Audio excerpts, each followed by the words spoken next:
예전에 교회 열심히 다니며 신앙생활 잘 하던 그 집사님의 남편과 이야기를 하게 된 적이 있었습니다. 저한테 하소연을 하시던데 자기는 집에서 왕따랍니다. 그래서 왜 그러냐 그랬더니 일요일이 되어서 모처럼 가족끼리 어디 나들이를 가려고 해도 아내하고 애들이 교회 가야 된다고 안 된다는 겁니다. 늦게 일어나면 아침은 굶고 점심도 혼자 차려 먹어야 된답니다. 그 아내가 교회 교사도 하고 성가대도 하고 그래서 점심 때 집에 나타나질 않는다는 겁니다. 어쩌다 좀 일 때문에 술이라도 한잔 하고 들어가면 꼭 마귀 새끼 쳐다보는 것처럼 그래서 그 시선이 너무 불편하다는 겁니다. 자기는 소박한 꿈이 있었대요. 휴일이 되면 가족들과 함께 교회로 이렇게 놀러가는, 교회가 아니라 교회로 놀러가는 그런 꿈이었는데 그런 자기의 소박한 꿈을 뺏어간 예수님이 싫다는 겁니다. 교회도 싫다는 거예요. 다음 얘기는 안 했어요. 목사도 싫다고 그럴 것 같았는데 다른 얘기는 안 하더라고요. 그래서 제가 그분 심정이 충분히 이해되더라고요. 그래서 그래도 보통 남편들 같으면 아예 교회 못 가게 아주 그냥 꽉 붙들어 맬 텐데 그래도 교회를 보내주셔서 감사하다고 제가 그랬더니 가정의 평화를 위해서 그런다는 거예요. 결혼 전에 교회를 같이 다니기로 정말 새끼손가락 걸고 약속에 약속을 했다는 거예요. 그런데 자기가 그러긴 싫고 아내라도 그냥 보낸다는 겁니다.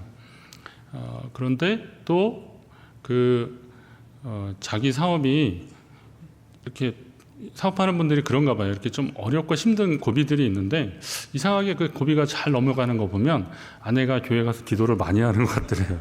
그래서 이래저래서 교회는 그냥 보내는 거라고 그러더라고요.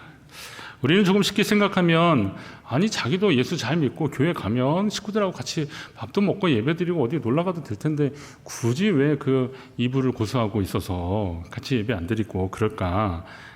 뭐 이렇게 어렵게 산다 이렇게 생각할 수 있겠지만 사실 그게 생각처럼 쉽지 않습니다. 마태복음 10장 35절 이하에 예수님이 그런 말씀하셔요. 당신이 온 것은 사람이 그 아버지와 딸이 엄마와 그리고 며느리가 시어머니와 불화하게 하려 함이라 그렇게 말씀하셨어요. 여기서 이게 불화하는 그 뒤에는 계속 사람의 원수가 자기 집안 식구다 그런 말씀하시는데요. 이 불화하다는 말이 헬라어 원어로 보면 둘로 나누다 이런 말입니다. 아버지와 아들이 딸과 엄마가 그리고 며느리가 시어머니가 둘로 나눈다는 거예요. 왜 예수님이 이런 말씀을 하셨을까요? 이게 좀 신앙적 갈등이 있다는 것을 이야기하는 거죠. 일부 불신자들은 이 구절을 보고 기독교는 가정 파괴하는 종교라고 그럼 보라고 여기 그렇게 되어 있지 않냐고 그렇게 막 어디서 봤는지 또 그걸 들이대는 그런 분들도 있습니다. 근데 또 실제로 어떤 성도들 가운데서는 예수 믿으려면 그 정도는 각오해야 된다는 거예요. 그래서 그냥 가정의 불화를 좀 이렇게 조장하는 그런 분들도 간혹 있습니다. 그러나 이러한 현상들은 본문의 말씀을 잘못 이해한 겁니다. 예수님께서 본문을 통해서 말씀하시고자 하는 진심은 예수님을 믿고 헌신하는 것은 필연적으로 죄 많은 사람들과의 심각한 갈등과 분열을 초래할 수도 있는 일이라는 것을 이제 미리 좀 알려주시는 거죠. 심지어 그것이 가족이 되더라도 이런 갈등이 있다라는 것을 말씀하시는 겁니다. 왜 그러냐면 복음이라는 것이 본질적으로 파괴적 성향을 가지거나 뭐 논리적 모순이 있어서 뭐 앞뒤가 안 맞아서 그런 것이 아니라 오히려 복음을 접한 각 사람의 부패한 심성, 이게 이제 죄의 부패성인데요. 이 부패한 심성과 그리고 반항적 기질 때문에 반발하는 것 때문에 그런 일들이 일어날 수 있으니 각오 단단히 해라 이런 말씀을 하는 겁니다. 그러면 이렇게 우리가 복음을 전해야 할 사람들이 그런 태도를 가지고 있다고 한다면 우리의 고민이 조금 더 깊어지는 겁니다. 우리가 그 사람들을 또 만나고 또 접하고 관계를 맺어야 되기 때문에 그렇습니다.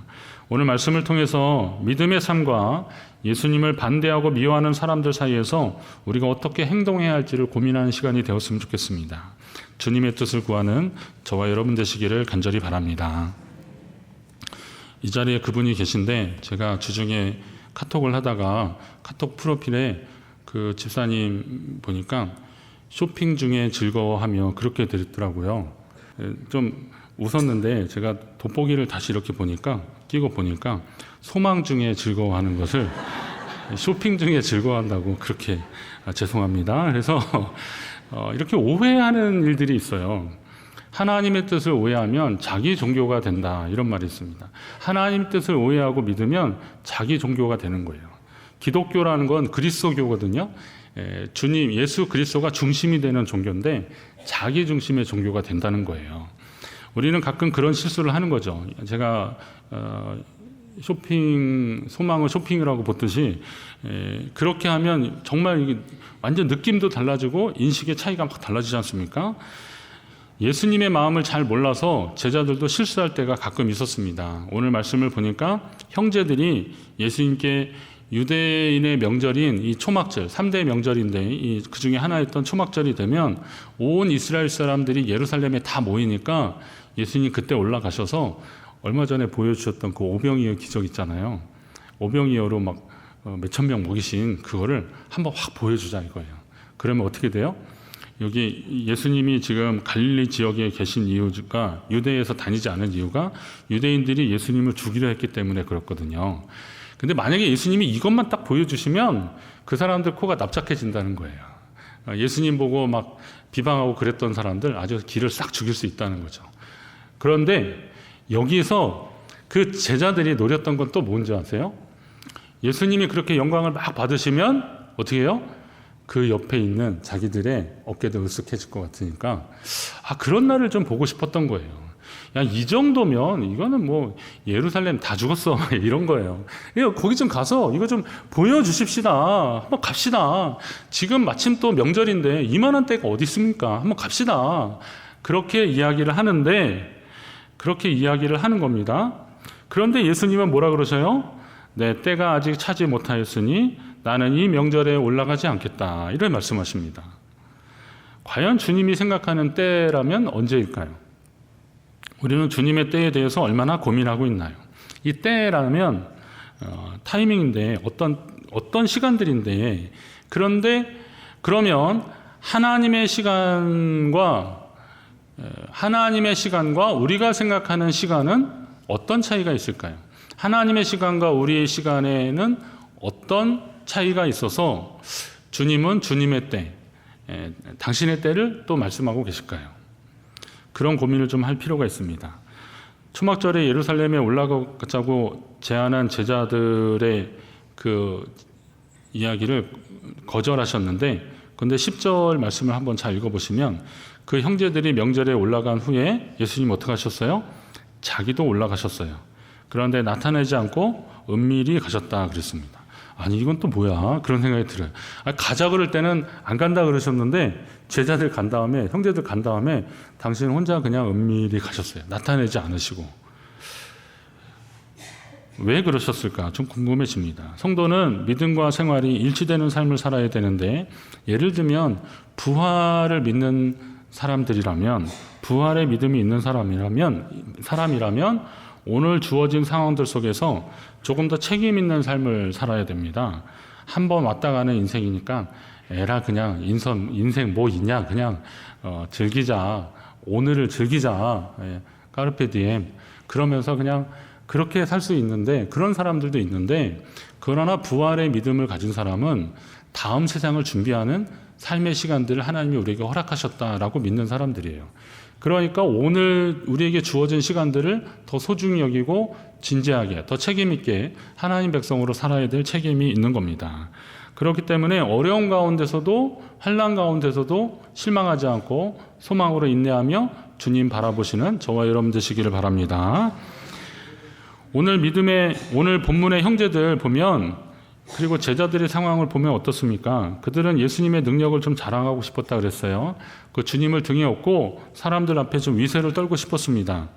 오병이어 기적 같은 그것만 있으면 뭐 예루살렘 뭐 다 뒤집어질 거라고 생각했고 그 속에서 자기들이 받을 그 사람들의 어떤 부러움의 대상이 되는 거 이것만 생각하면 정말 신났던 겁니다. 그래서 그렇게 좀 하시자고 막 그러는 겁니다.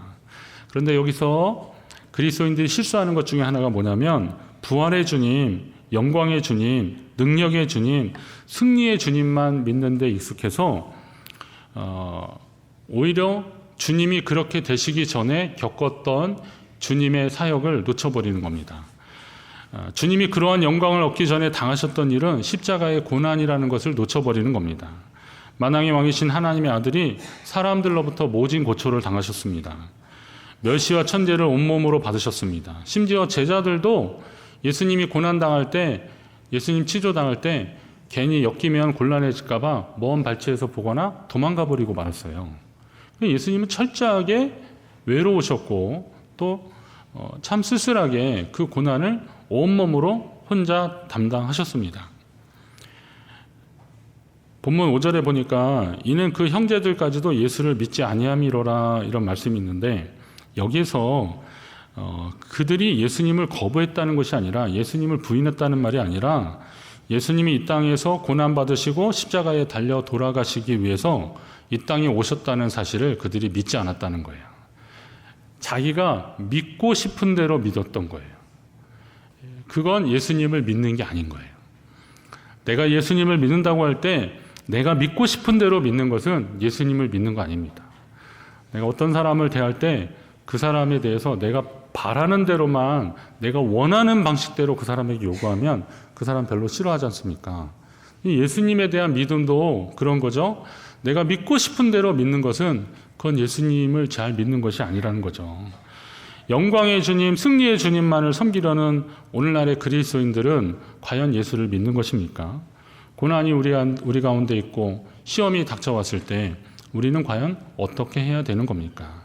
하나님이 우리에게 가르쳐 주시는 것은 그 영광 전에 보여주셨던 십자가의 고난이 있고, 그리고 예수님이 그들을 품고 기도해 주셨던 모습들이 있는데, 우리는 그것은 생략한 채 부활의 영광의 주님, 다시 오실 주님에 대한 영광만 바라보고 있다면 우리의 믿음의 방향은 과연 어디로 가고 있는 것입니까? 여러분, 세상이 어려워지고, 그리고 주님이, 우리가 기대했던 주님이 아니더라도 하나님의 뜻을 행하시는 주님이라면 믿고 따라가는 저와 여러분 되시기를 바랍니다. 영광의 주님, 우리가 바랬던 승리의 주님, 그 주님이기도 하지만 그 주님은 십자가를 지신 주님이고, 누구든지 나의 제자가 되려면 자기를 부인하고 자기 십자가를 지고 나를 따르라고 했을 때 그 말씀에도 아멘하는 저와 여러분 되시기 바랍니다. 자, 그럼 이 정도 되면 왜 주님의 제자들의 제안에 당장에 오케이 하지 않으셨는지를 우리가 알 수 있습니다. 흔한 사람의 방법대로 세상의 기류에 영합해서 자신의 이익을 도모하지 않고 오로지 영혼을 구원하기 위해서 힘쓰시는 주님은 따르는 무리들이 이적에만 관심을 갖고 또 하나님의 구원 사역에 이적에만 관심을 둔 나머지 하나님의 구원 사역에는 관심이 없는 그런 모습을 아셨기에 오병이어의 기적을 베푸시고 예수님 또 한적한 곳으로 따로 그들을 피하신 거고, 자기를 왕으로 삼으려고 하는 사람들을 피하신 거고, 오늘 예루살렘에 가서 그거 한번 다시 멋지게 한번 보여주십사 하는 이 형제들, 제자들의 요청도 예수님 거부하신 거죠. 내 때가 아니다라고 말씀하시는 겁니다. 그렇다면 오늘 우리도 마찬가지죠. 나의 때와 하나님의 때는 과연 일치하고 있는가? 나는 하나님의 때에 나를 맞춰가고 있는가? 내가 준비 다 되었다고 주님더러 오시라고 급하게 조르지 않았습니까? 사람이 계획과 준비를 가지고 마치 하나님을 위해 주님 뜻대로 최선을 다했다고 고백하고 있지 않습니까? 그거는 사실 함정입니다. 그건 우리의 유혹입니다. 나의 때가 있고 하나님의 때가 있으면 당연히 하나님의 때를 따라 맞춰야 되는데, 내가 준비됐는데 왜 하나님이 안 채워주셔? 내가 이만큼 했는데 하나님이 이 정도 됐으면 나한테 뭐 좀 해주셔야 되는 거 아닐까? 라고 하면서 나의 눈높이에 자꾸 하나님을 끌어내리려고 하면 하나님은 과연 우리에게 주님이십니까? 주인이라는 것이, 주님이라는 말이 과연 어떤 의미인데 우리는 그런 마음을 아직도 고수하면서 우리 하나님께 주님이라고, 우리 예수님께 주님이라고 하고 계십니까? 하나님의 뜻은 하나님이 기뻐하시는 그때가 분명히 있습니다. 우리는 그때를 알고 또 그때를 맞춰가고 그때를 깨닫는 그런 삶의 순간들이 우리 가운데, 그 믿음의 성숙함이 우리 가운데 있기를 소망하는 저와 여러분 되시기를 바랍니다. 혹시 예수를 믿는다는 이유 때문에 어려움 당하는 분이 계십니까? 7절 말씀에 보니까 세상이 너희를 미워하는 것이 아니라 나를 미워한다는 거예요. 이는 내가 세상의 일들을 악하다고 증언했기 때문에.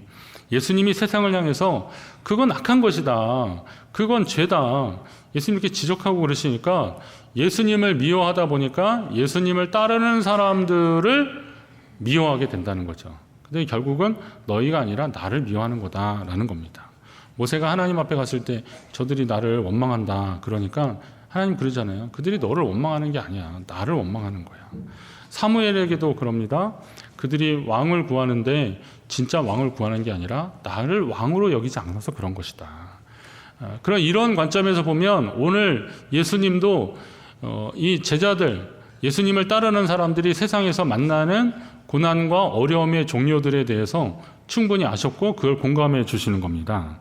오늘 우리가 만나는 고난을, 그리고 우리가 만나는 그 박해를, 우리가 겪을 수 있는 그런 박해, 예수 믿는 것 때문에 당하는 불이익들, 이런 모든 것들을 누가 제일 잘 아셔요?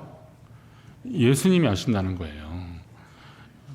친구도 알아줄 수 있고, 뭐 남편도 아내도 아니면 뭐 이웃도 나의 기도의 동역자도 알아줄 수 있겠지만, 우리가 예수를 믿는 것 때문에 만나는 어려움들, 고난과 그리고 시험과 환난, 이런 것은 누가 제일 많이 아시냐? 우리 주님이 아신다는 사실을 여러분 믿으시기 바랍니다.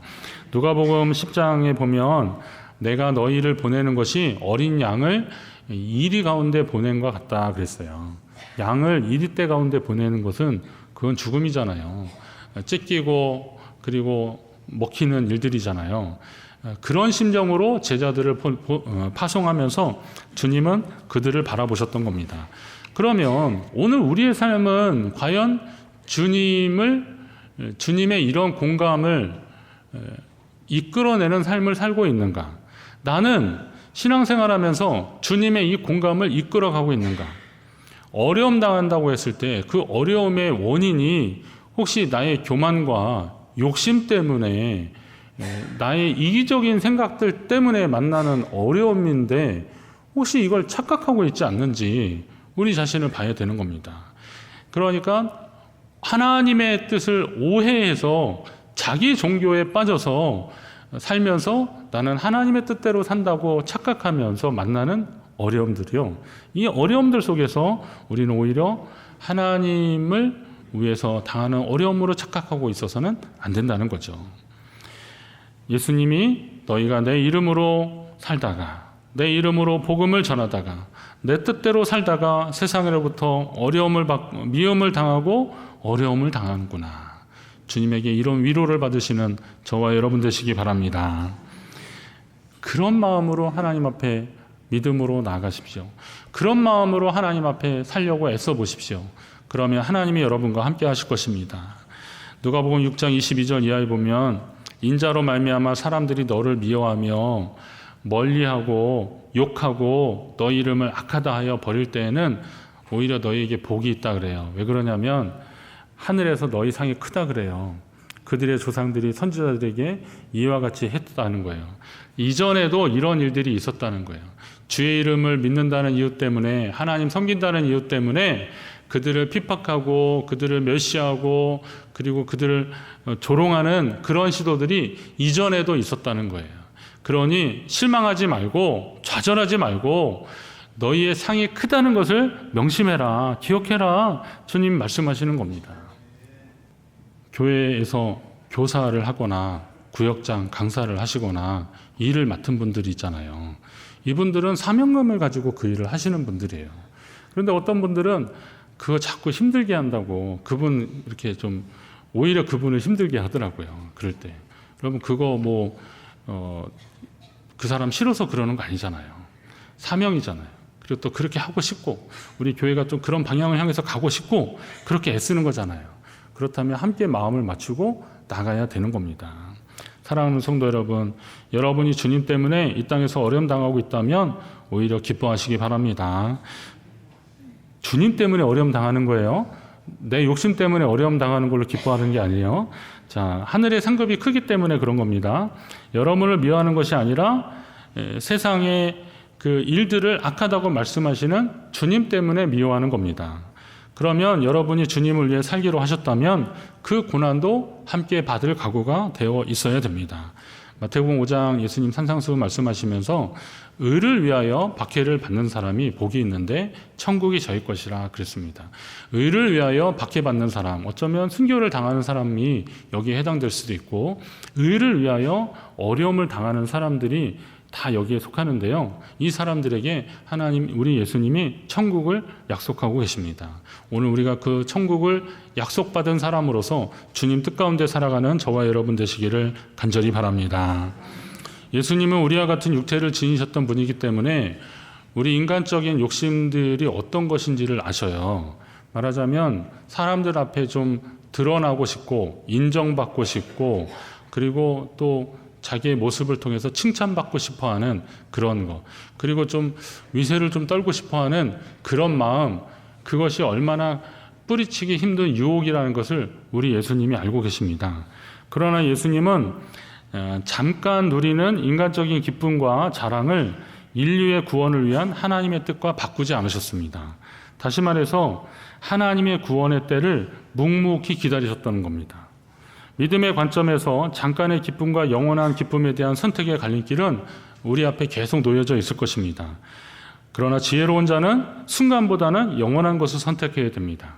오병이어의 이적의 여세를 몰아서 예루살렘까지 가서 그동안 예수님을 반대하고 핍박하던 사람들 앞에 보란 듯이 좀 갚아주고 싶었던 제자들의 마음과 달리 하나님의 구원 계획이 그렇게 인간적인 원리가 아니라 철저하게 준비된 때를 필요로 한다는 것을 아시고 기다리셨던 우리 예수님의 마음을 우리는 알아야 됩니다.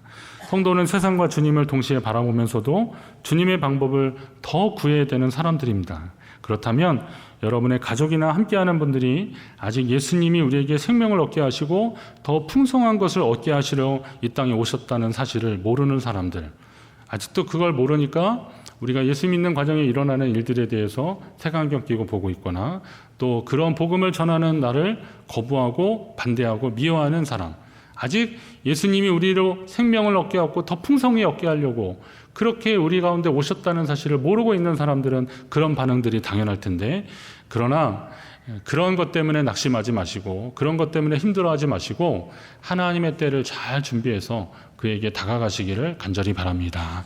그렇게 할 때 하나님의 뜻이 이루어질 줄로 믿습니다. 우리의 시간과 하나님의 시간이 다르지만 그러나 같을 수 있습니다. 하나님께 맞춰달라고 할 것이 아니라 우리가 하나님의 시간을 향해서 나아가면 될 것입니다.